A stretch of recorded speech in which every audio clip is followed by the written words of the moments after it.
Neat పరీక్షకు సర్వం సిద్ధమైంది. మనం ప్రస్తుతం అనంతపురం జిల్లా కేంద్రంలోని న్యూ టౌన్ జూనియర్ కళాశాలలో ఉన్నాం. మనం ఇప్పుడు చూడొచ్చు, ఈ విజువల్స్లో మనము బాగా చూడొచ్చు. దేశవ్యాప్తంగా విద్యా వైద్య కోర్సుల్లో ప్రవేశాల కోసం నిర్వహించే జాతీయ అర్హత పరీక్ష నీట్ నేడు జరగనుంది. 2 షిఫ్టుల్లో ఉదయం 11 నుంచి మధ్యాహ్నం 1:30 వరకు, అలాగే రెండవ షిఫ్ట్ మధ్యాహ్నం 2 నుంచి సాయంకాలం 5 వరకు జరగనుంది.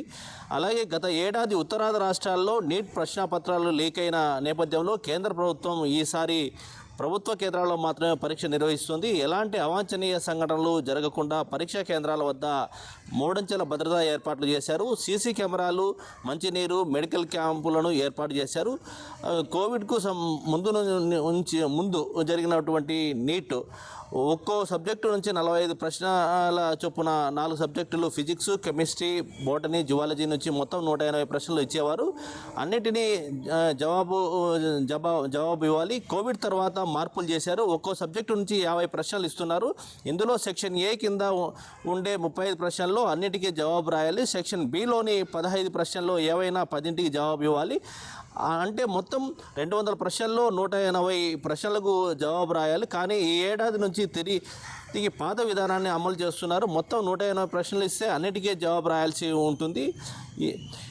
ఈ దేశవ్యాప్తంగా తీవ్ర దుమారం రేపిన నీట్ 2024 పేపర్ లీకేజ్ వ్యవహారం నేషనల్ మెడికల్ కమిషన్ చర్యలు తీసుకుంది. లీకేజీతో సంబంధం ఉన్నట్లు గుర్తించిన 26 మంది ఎంబీబీఎస్ విద్యార్థులను సస్పెండ్ చేయడంతో పాటు రాబోయే సంవత్సరానికి 14 మంది అభ్యర్థుల అడ్మిషన్లు రద్దు చేయాలని ఆదేశించి విచారణ పెండింగ్లో ఉన్న 215 మంది అభ్యర్థుల అడ్మిషన్లు కూడా కమిషన్ నిలిపివేసింది. అలాగే నీట్ యూజీసీ పరీక్షకు హాజరు కాకుండా 42 మంది అభ్యర్థులపై 3 ఏళ్ల పాటు వేటు వేసింది. దాంతోపాటు సిపిఐ నివేదిక ఆధారంగా సంబంధిత వైద్య కళాశాలలు, సంస్థలకు ఆదేశాలు జారీ చేసింది. నీట్ యూజీసీ 2025 పరీక్షలు మే 4 అంటే నేడు జరగనున్నాయి. నీట్ 2025 సజావుగా నిర్వహించేందుకు అన్ని ఏర్పాట్లను ఇప్పటికే విద్యాశాఖ అధికారులు పూర్తి చేశారు.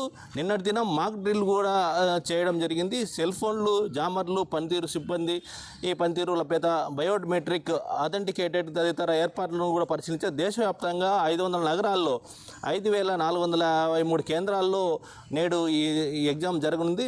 ఈ ఎగ్జామ్కు 2,27,000 మంది ఈరోజు హాజరు కానున్నారు.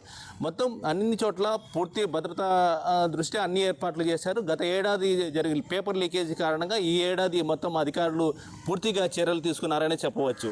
కెమెరామెన్ రమేష్తో Nagendra Reddy, prime 9 news, Anantapur. Over to studio.